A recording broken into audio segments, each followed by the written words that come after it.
Joining us now for World Brief and the review of some of the headlines of today's newspapers from around the world is Adefemi Akinsanya. Good morning, Adefemi. Good morning, Dr. Rubin. Good morning, Vimbai. Good morning, Femi Femo. That's me. Oko Babai. Oh, gosh, that's also me, unfortunately.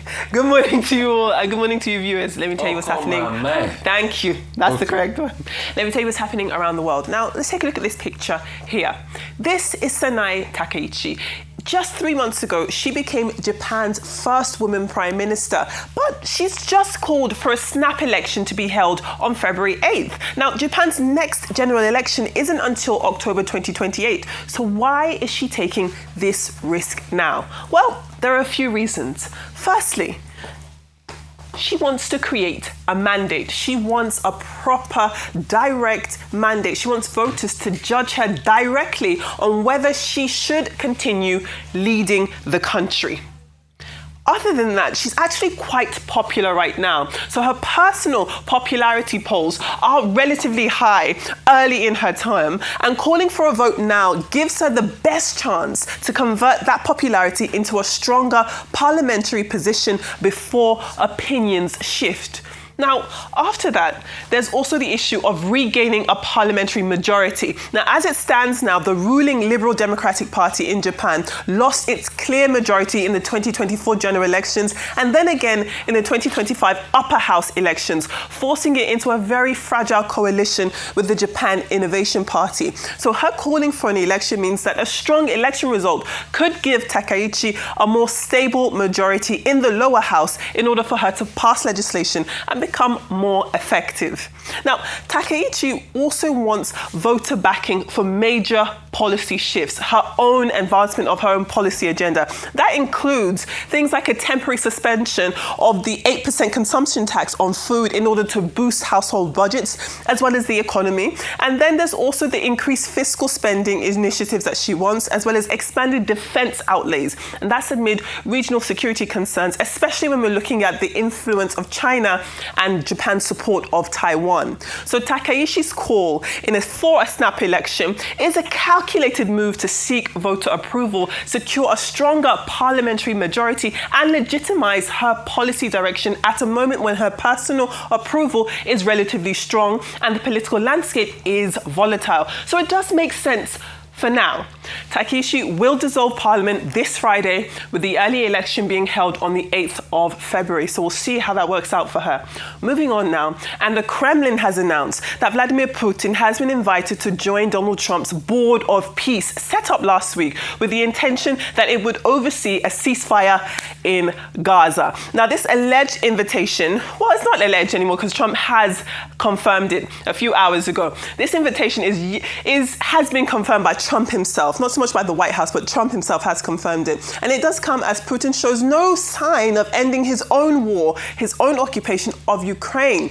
Now, the Russian president has repeatedly rejected proposals of a ceasefire along the current front lines. Well, let's take a look at what we know so far as it stands, right? So here is the Gaza Peace Board in terms of appointments. So you've got Donald Trump himself. He is the chair of the Gaza Peace Board. And then along the bottom of the screen here, you see that there's a founding executive board, and that includes former Prime Minister Tony Blair, just on the bottom here. You've also got the US Secretary of State, Marco Rubio. You have the US envoy to the Middle East, Steve Witkoff, this gentleman just here. You've got Jared Kushner, who is Trump's son-in-law, Ivanka's husband. And then you've got the leader, the president of the World Bank, AJ Banga. All of these people part of this board. Now, Trump has also reportedly sent invitations to leaders of a host of countries. So we've got the likes of Argentina, Belarus, Canada, Egypt, France. Who else have we got? We've got Paraguay, Russia, of course, Thailand, Turkey, and the United Kingdom. Now, France and Canada, they've both been invited, as we see on the graphic there. But there have been recent reports suggesting that both those countries are unlikely to accept this invitation. Let's take a listen to what Trump had to say when he was asked by journalists about France not really wanting to join. You invited President Putin to be a member of the Board of Peace? Yeah, he's been invited. Do you have any response to President Macron saying he will not join the Board of Peace? Oh, did he say that? Well, nobody wants him because he's going to be out of office very soon. So, that's all right. What I'll do is, if they feel like Costo, I'll put a 200% tariff on his wines and champagnes, and he'll join. But he doesn't have to join. If he said that, you're probably giving it to me a little bit differently. But if he actually did say that, but as you know, he's going to be out of office in a few months.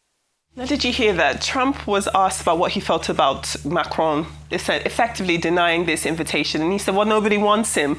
But if you didn't want him, why did you invite him to join? Well, we'll see. Anyhow, for those of us who, these other countries, other leaders who do want to join, each national leader would serve a maximum term of 3 years on the board. Let me get out of the way so you can see, because this isn't just about politics and peace and unity. There's real life money involved. So for those who do want to join, they would have a temporary seat for 3 years.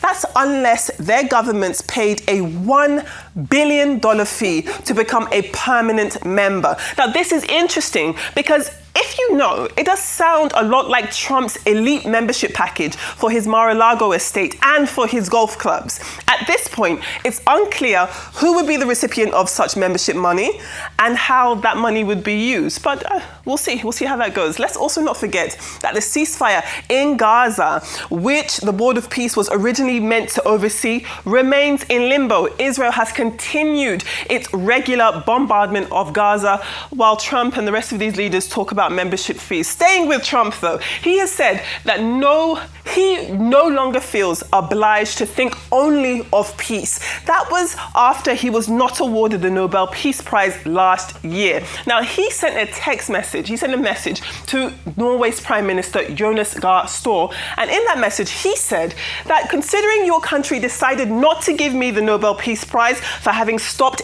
8 wars plus, I no longer feel an obligation to think purely of peace, although it will always be predominant, but can now think about what is good and proper for the United States. He goes on to say that the world is not secure unless we, the United States, have complete and total control of Greenland.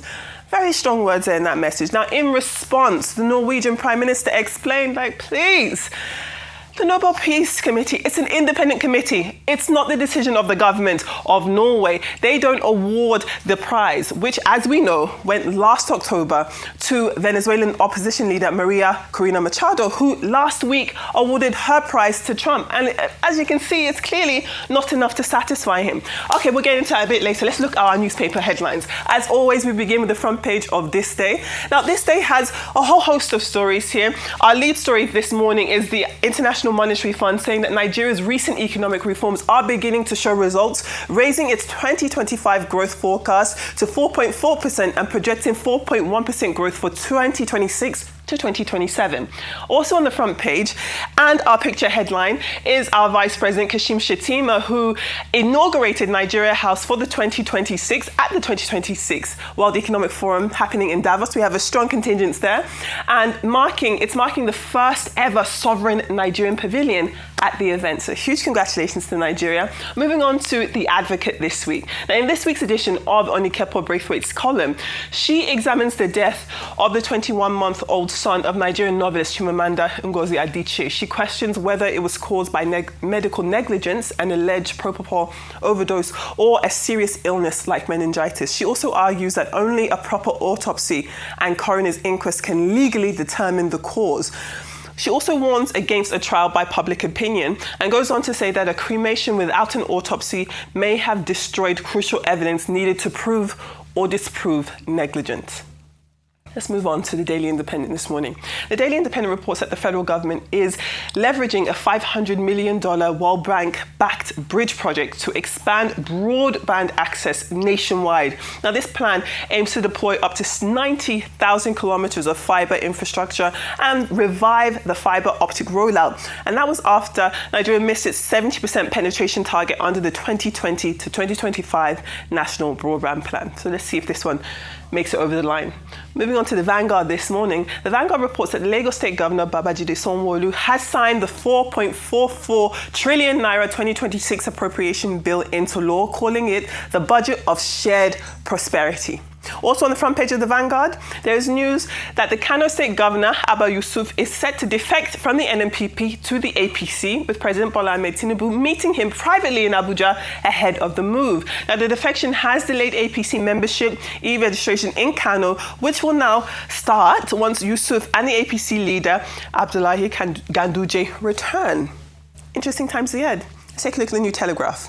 Okay, so the New Telegraph reports that armed gangs kidnapped over 160 worshippers who were praying during Sunday services this weekend at two churches in Kurman Wali in Kaduna State. Now, police and church leaders confirmed the attack, saying gunmen with sophisticated weapons stormed the churches and forced worshippers into the forest.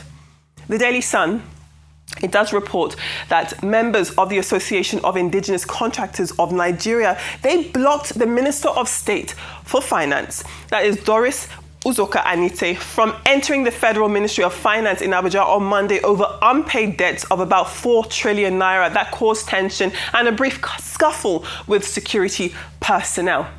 Now let's move on to our UK papers. So firstly, we've got the Daily Express, and Daily Express has a group of British nurses who won an employment tribunal after complaining about a transgender woman who used their hospital changing room. Moving on to the Metro, they've got quite a stark headline there. They're calling it a prize idiot, and this is all connected to that issue with Donald Trump and Norway. Norway's Prime Minister has said that he has repeatedly attempted to explain to Donald Trump that the Nobel Peace Prize he missed out on was not a snub by his country or his government. And lastly, we have The Sun. Family feuds, unfortunately. So we have Brooklyn Beckham, the first son of David and Victoria Beckham, and he says that he has cut his family off in an online attack. He posted 6 pages on his Instagram story on Monday evening. Now, according to the reports and those Instagram stories, he accused his mother, Victoria, of humiliating him at his wedding amid years of alleged control. So very unfortunate news there, but those are your well-briefed stories and your newspaper headlines. Love to hear your thoughts. Jesus Christ, it's sad what's happening to the Beckham family. But real quickly, Vimbaya will make that quote that you like a lot. Which one? François de la Rochefoucauld. Hypocrisy is the homage vice pays to virtue. So, just for reference, Trump is going to be 80, right? Yes. This year. Yes. I think around July. July. Or June? June 14, 80. I think, something like that. You know, they have to move. They're trying to move the G7 so it doesn't clash with his birthday plans. We'll talk about that later. We'll talk about that. See, the hypocrisy of Trump, because this is not reflective of America, and I'm going to exonerate America from it, but this is Trump. The hypocrisy of this man scares me. And he might cause chaos in the world, just like Hitler did. You remember that because Hitler didn't do well, didn't get into the Arts Academy, if you read Mein Kampf, those were part of the things that nursed his hate for establishments. Because of Nobel Prize, Trump is doing all of this. And the Nobel Prize, see, dear Donald Trump, stop blaming Norway. The Norwegian parliamentarians that decide who wins the Nobel Prize, they are just there to create independent buffer. The prize is really given by the Alfred Nobel Foundation. If you feel so hard that you want a prize, set up a Mar-a-Lago Foundation of Peace and give yourself prize every year. In his own mind, that Obama won one, he can't get over. I think that's what it is. No. Obama didn't lobby this way. And secondly, the largest level of hypocrisy, despite the fact that we have the United Nations there, which people like Trump and America has tried. Okay, I exonerate America again because this is an era. This is a fleeting era. It will go someday. We've read history to that extent. So when you now see what he's doing, having a board of peace, which board of peace? I will turn that board of peace to board of hypocrisy. Board of peace? You want to collect 1 billion from people on the board of peace when America gave 21.3 billion to the Israelis to destroy Gaza while the war was going on? Yeah. You want to call that board of peace? You destroyed Gaza. You kept on killing people. You had a peace deal that is next to nothing, that is not working. And you call this a board of peace after destroying an entire country? Then you go further. You set up this board of peace. Then you call in Russia and Belarus. Russia that is destroying Ukraine. I think the Board of Peace, save for some countries, beginning to look like an association of dictators, as to me, as far as I'm concerned.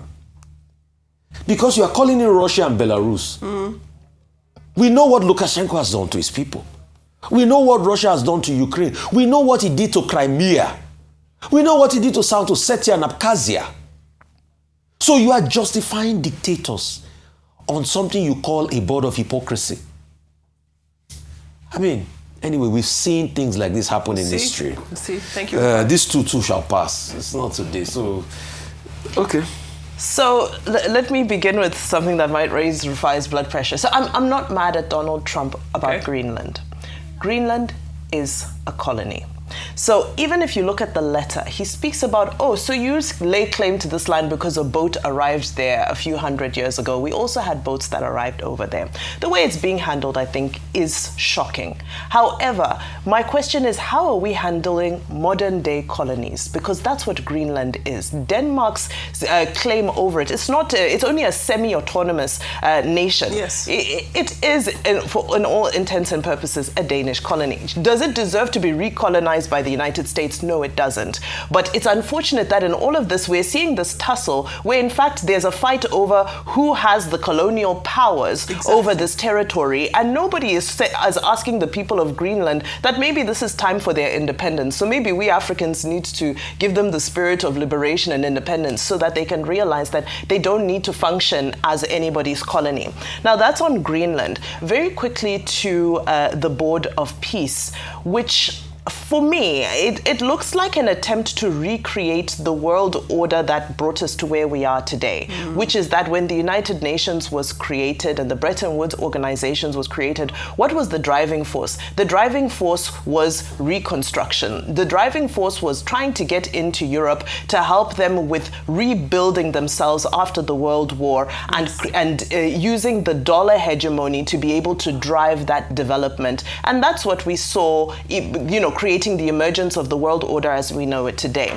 Well, fast forward to today, where it seems that that American hegemony no longer exists, and he's now looking for any aspect where he can create a new organization where he, Donald Trump, it's still unclear, but it seems that he would be the life chair of this board. So it doesn't restrict his term as a president of the United States, but even when his term ends, he will continue on as the life chairperson of this Gaza peace board, so to speak. However, I'm curious to see how it will play out once you put Egypt, there's a Qatari representative, and Turkey. Once you put them in the room with Israel, because we know that there are tense relations between those countries, that has every recipe to be explosive. I round up with Takaichi in Japan, who, my reservations with her are that she's driven a populist narrative based off of pushing anti-immigrant policies. But I love the fact that she said that I'm more popular than the appointment that brought me in. She's never won an election. She was appointed. And she believes she can increase the numbers of the ruling party by going to election, which is a bold move. Let's see how it plays out. We'll see. Thanks very much. Okay, very quickly. Denmark is not a colony. It's a semi-autonomous region of Denmark. It has its own prime minister. It has its own, parliament. And then the people also, who have been saying they have a choice in the matter.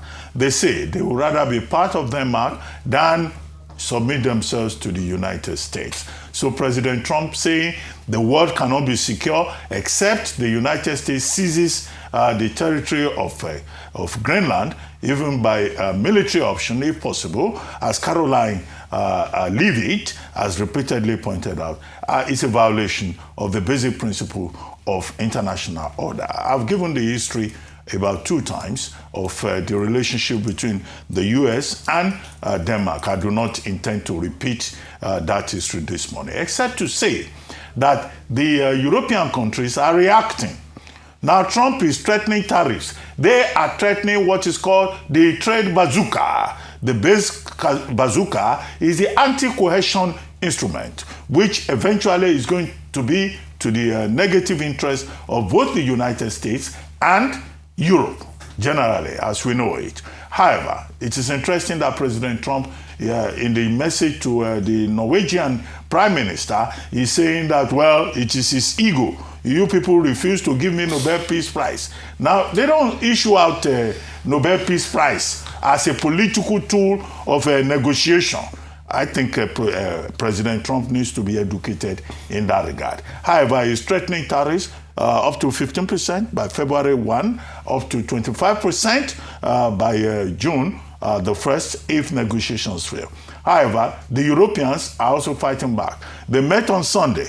They are going to meet with President Trump tomorrow in Davos, including the Norwegian Prime Minister and the German Chancellor. And then on Thursday, the European Union Commission is going to have a meeting to determine what will be their retaliatory measures if President Trump goes ahead with his blackmail. That is that about Norway.